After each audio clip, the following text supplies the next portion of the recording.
Okay, so we're going to talk about what it looks like for 65-year-olds in 2024, what it is like to be 65 in this year. So, as baby boomers, silver to.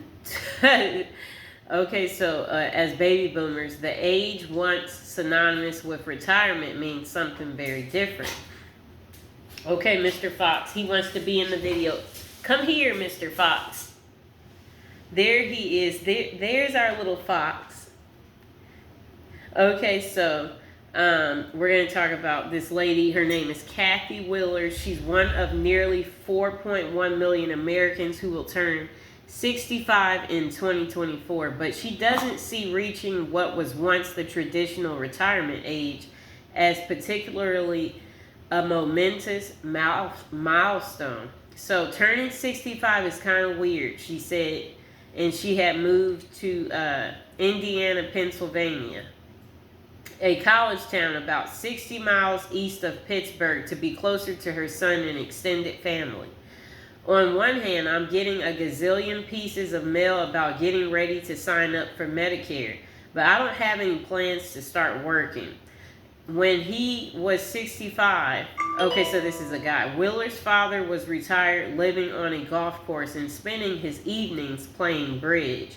She has found other ways to stay active, hanging out with her teenage grandkids, exploring Pennsylvania's parks, going fishing, and attending sports events with a retired newspaper editor she's dating. He's a Steelers fan. She's still rooting for the 49ers. Leaving her job as a personal banker for a regional bank is not something I'm even thinking about. I'm not retired, I'm healthy, and I'm enjoying my job. It's kind of crazy if you ask me how she's still working at her current age. So Wheeler is part of the crest of the baby boomers, the biggest group of Americans ever to reach the age that was a long symbolic marker of retirement and becoming a senior citizen, entering the era of peak 65. In 2024, the country will see the beginning of what we call the peak 65 zone, when we'll see the largest surge of Americans turning 65 in our history, explains Cyrus Benjamin, Chief Strategy and Communications Officer for Alliance for Lifetime Income. The nonprofit financial education organization, which promotes annuities as a source of retirement income, has trademarked the term peak 65. Over the past several years, about 10,000 Americans a day have turned 65. That's what he says. So let's see. Okay, so they said Social Security Administration projections based on census data have us running about 4.1 million a year in 2024, more than 11,200 per day, and staying around 4.1 million level through 2027. Okay. Many of these late bloomers exemplify how the meaning of turning 65 has changed from what it was in previous generations, or even just 20 years ago, at an age when their parents or grandparents might have been handed a gold watch and ushered out the door by employers. The 65-year-olds of 2024 often are still working, and some have no plans to quit. They're also often physically and mentally healthier than their preceders and can expect to live longer.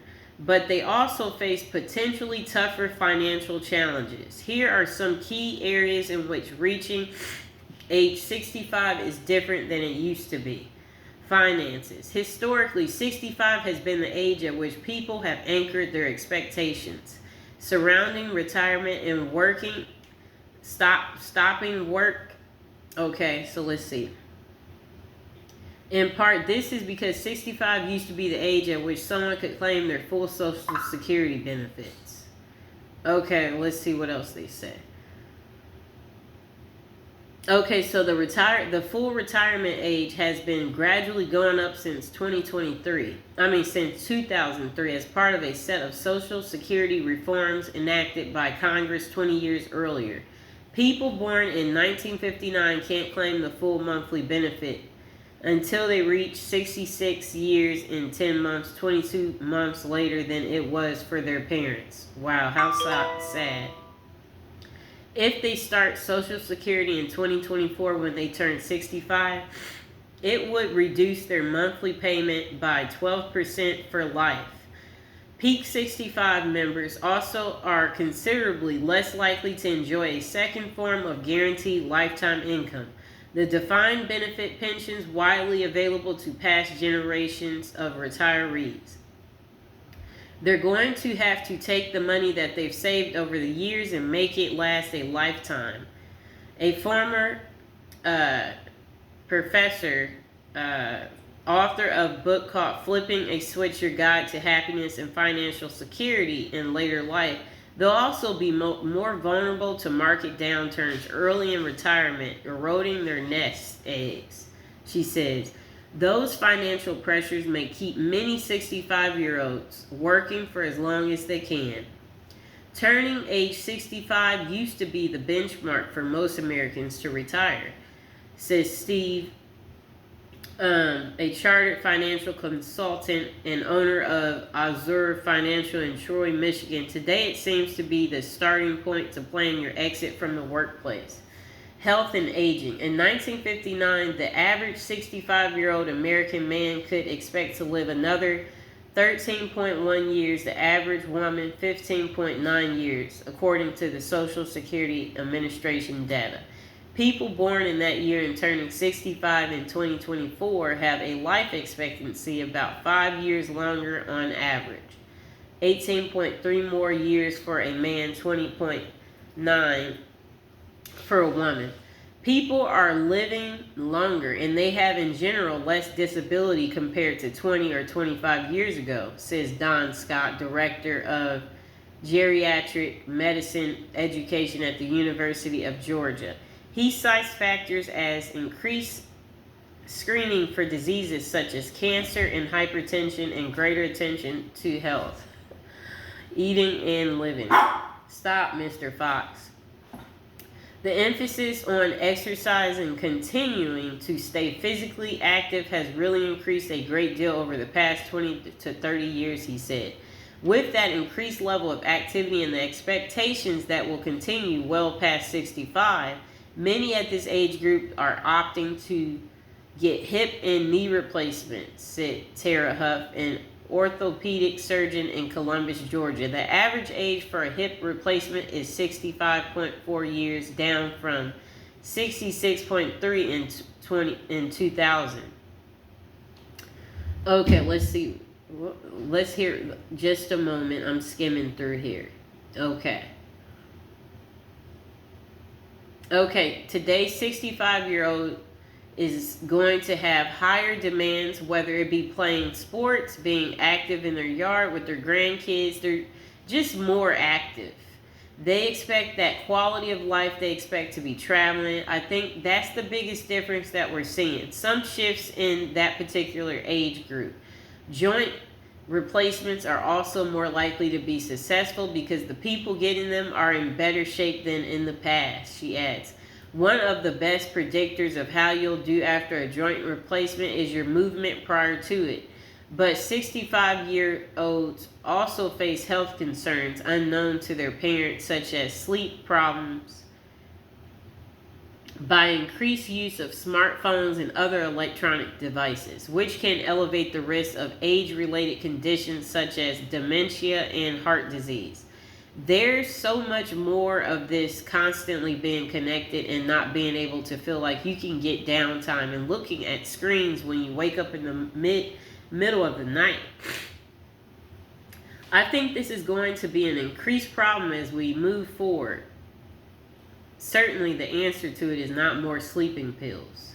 Mental health and well-being. A longer, more gradual path to retirement is good for 65-year-olds' mental health. It's easier to transition opposed to 20 years ago when retirement was a hard stop. That was particularly tough on men. Their focus was work. Now people in their pre-retirement years have a longer runway for personal exploration. I have from 65 to 70 to start really thinking, what do I want to do? Where do I want to live? How do I want to live? Do I want to create new hobbies? What do I want to learn? As they wrestle with these questions, mid-60 adults are more open these days to seeking help to deal with the psychological and emotional challenges that could arise. Okay, let's see what else they're saying. So they said that you should work on preserving your thinking abilities. That's one thing to work on. They said that you should work on lifelong learning program type of stuff, puzzles, games. That's one thing they said to focus on. I'm skimming through. So they said people ages 65 to 69 are more likely to be employed than teenagers. Okay, let's see what else they say. I'm skimming through. Because some of this is just, it's a lot. So they said, what research shows that Gen Z has a lot in common with baby boomers, and that many times what drives them even more than compensation is finding purpose and meaning in work. That's what they said.